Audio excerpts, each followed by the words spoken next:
माझ्यासोबत मुंबईचे माजी पोलीस आयुक्त संजय पांडे सर आहेत। संजय पांडे सर कालपासून आहेत, आपण पाहिलं तर वर्सोवा विधानसभा मतदारसंघाला प्रचाराला सुरुवात केली आहे। आपण त्यांच्याकडून थेट जाणू सर, काय सांगाल?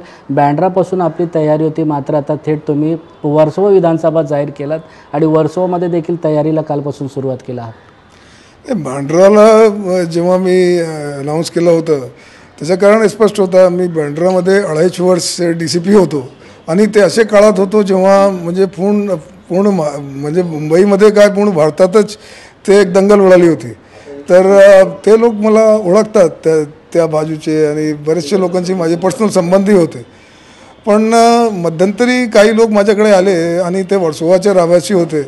त्यांनी म्हटलं की साहेब, आपण इथेच राहता, आपण सगळा म्हणजे 2001 पासून ह्या ठिकाणी आहात आणि इकडचेच आपण मतदाता आहात, तर आपण इथूनच का उभे राहत नाही?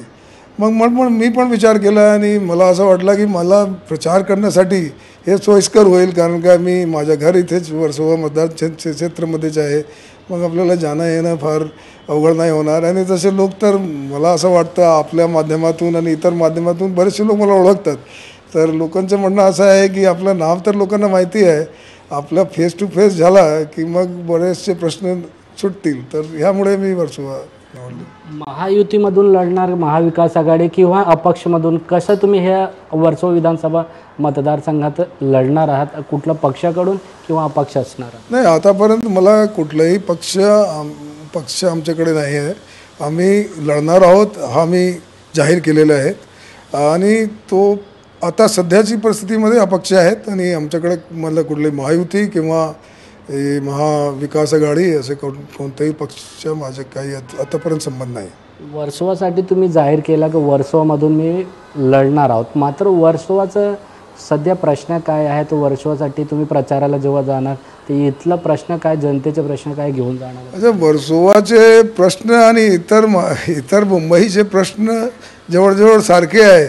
आता वर्सोवामध्ये तुम्ही विचारायला गेलं तर इथे सॅनिटेशन, आणि आता मी काल वर्सोवा गावच्या लोकांशी चर्चा करत होतो, तिथे एक नळचं कनेक्शन देण्यासाठी केवढा मोठा तरी म्हणजे लोक म्हणतात भ्रष्टाचार, काही लोकांना मधले काही मिडलमॅन्स आहेत, तर गरीब लोकांना वर्सोवा गावामध्ये परिस्थिती अशी आहे की ते वॉटरचे कनेक्शनसुद्धा त्यांना वेळेवर भेटत नाही। तसंच इथे रिडेव्हलपमेंटचे सुद्धा प्रश्न आहे, जे सोसायटीमधले लोक आहेत किंवा झोपडपट्टीचे आहे। तर हे प्रश्न फक्त वर्सोवाचेच नाही, पूर्ण मुंबईचे आहे। पण मात्र मला पूर्ण मुंबईसाठी म्हणजे आधी तर मी लोकसभासाठी उभं राहणार होतो, पण आता ह्या विधानसभामध्ये ते जे लोकांचे प्रश्न आहे आणि सर्वात मोठा प्रश्न ह्याच्या पलीकडे असा आहे की एकदा आपण निवडून आणलं आणि त्याच्यानंतर मी कोणावर टिप्पणी करत नाही, पण जास्तीत जास्त जे समाज आहे, जो मतदाता आहे, त्यांना तिथे जाण्यासाठी अपॉइंटमेंट घ्यावा लागतो, त्याच्या रांगावर उभं राहावं लागतो, वेळ मिळत नाही। अशी जी परिस्थिती लोकांनी मला सांगितली, किती खरी आहे खोटी आहे मला माहीत नाही, पण मी तो चेंज करणार। मी जेव्हा DG होतो तेव्हा मी माझे दार उघडले होते, कॉन्स्टेबलपासून ADG कोणीही कधी येऊ शकत होता। तशी माझी मनस्थिती आहे की ह्या विधानसभामध्ये लोकांची समस्या ऐकण्यासाठी हे दार कधी बंद राहणार नाही। माझा नंबर त्यांच्याकडे सुरुवातीपासूनच आहे आणि आम्ही त्यांना रिस्पॉन्ड करणार आणि त्यांचे जे काही प्रश्न आहेत ते सोडवणार।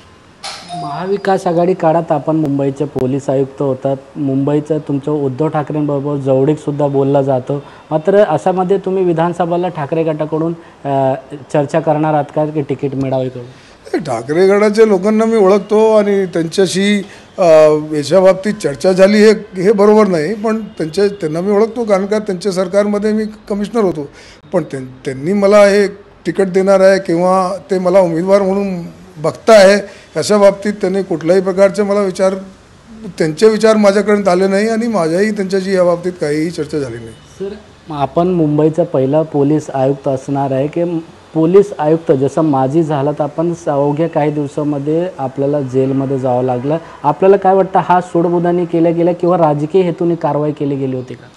आता सूडबुद्धी आणि राजकीय हेतू याच्या बाबतीत मी काही प्रक्रिया जाहीर करत नाही, मात्र एवढा जनतेच्या समोर हे प्रश्न आहे की 35 वर्षची सर्व्हिसमध्ये माझ्याविरुद्ध एकही काही गालबोट नाही, कुठलाही एन्क्वायरी नाही। मात्र 7 दिवसाच्या आतमध्ये ते सुद्धा अशा केसमध्ये की नॅशनल स्टॉक एक्सचेंज असाही नाही काही कुठेतरी लहान मोठी कंपनी होती, ते स्वतःचे फोन रेकॉर्ड करत होते आणि त्या केस माझ्यावर बनवण्यात आला.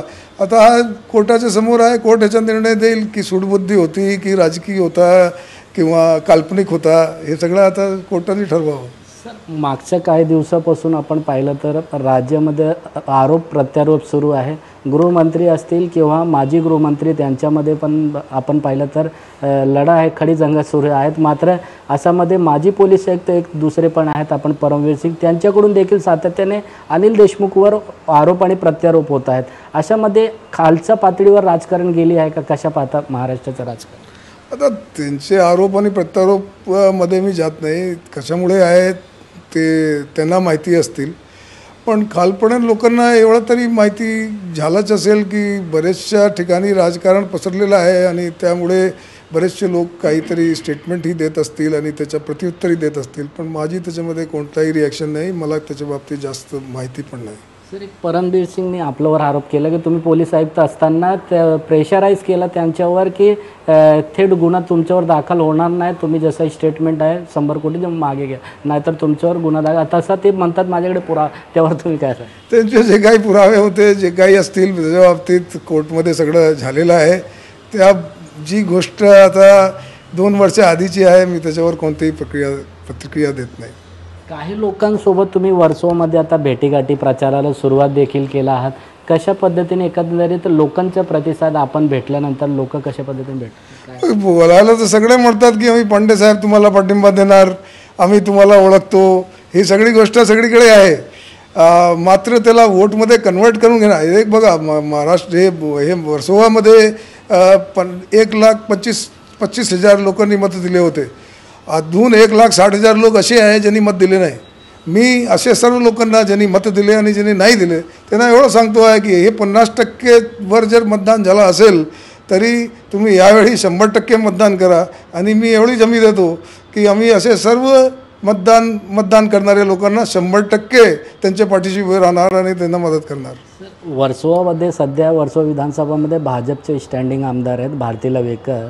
तर या निवडणुकामध्ये आपण पाहिलं तर भाजप किंवा ठाकरे गटाला या ठिकाणी भेटला किंवा काँग्रेस, महायुती, महाविकास आघाडी असा लढा होण्याची शक्यता, त्यात तुम्ही देखील उभा होतात अपक्ष म्हणून. तर ही त्रिकोणी लढा होईल का? कसं यामध्ये किती मतानं तुम्ही विजयी होऊ शकता? नाही, आम्ही जेव्हा उभं राहणार आहे तर विजयी होण्यासाठीच उभं राहणार आहे. कोणाचे मत कापण्यासाठी, कोणाला डावलण्यासाठी आम्ही उभं राहणार नाही. मात्र या जनता ठरवेल की त्रिकोणी होणार की 1 to 1 होणार. याच्या बाबतीत आता कुठल्याही काल्पनिक बाबीवर काही प्रतिक्रिया देणं उचित होणार नाही. आणि अजून वेळ आहे, आम्ही बघू की त्रिकोणी आहे की फेस टू फेस आहे, 1 to 1 आहे. सर, आपण एकंदरीत आपला जे कार्यकाळ होता त्यामध्ये पण मुंबई पोलीस आयुक्त असताना बऱ्यापैकी वादामध्ये गेला होता. अशामध्ये आता विरोधी पक्ष जे सत्ताधारी ते आरोप लावत आहेत तुम्ही उद्धव ठाकरेसाठी काम करत होता, त्यावर काय सांगा? आता जे त्यांच्या बाबतीत काम करत होतो तर तो खरी गोष्ट आहे. सध्या तरी मतदानमध्ये कोणतरी मला सपोर्ट करायला पर पुढे आला असलं पाहिजे होतं, तसं झालं नाही. ह्या लोकांच्या स्वतः काही ना काही एक वातावरण निर्माण करायचं की नाही ते त्यांचे कर्मचारी होते. आता हे खरी आहे, मी सरकारमध्ये कोण होतं त्यावेळी? उद्धव ठाकरेची सरकार होती, त्यावेळी मी त्यांचे कर्मचारी होतो. पण मी त्यांच्या जवळचे आहे, त्यांच्या नातलग आहे किंवा त्यांनी सांगण्याप्रमाणे सगळ्या कारवाई केली असेल अशी गोष्ट अतिशय खोटी आहे. जे लोक म्हणत आहे त्यांना मी काय त्यांच्यावर मी बंधन टाकू शकत नाही. हिंदुस्थानमध्ये फ्रीडम ऑफ एक्सप्रेशन आहे, ज्यांना जे काही बोलायचं असेल ते बोलतील. एक विशेष शेवटचे प्रश्न आहे. प्रवीण दरेकरवर गुन्हा दाखल करण्यासाठी मातोश्रीमध्ये बैठक झाली असा देखील आरोप आहेत या ठिकाणी परमवीर सिंग यांनी केली होती. तर तुम्ही त्यावेळी पोलीस आयुक्त होता, तर काय असामध्ये चर्चा वगैरे झाली होती की हे खोटी बाब?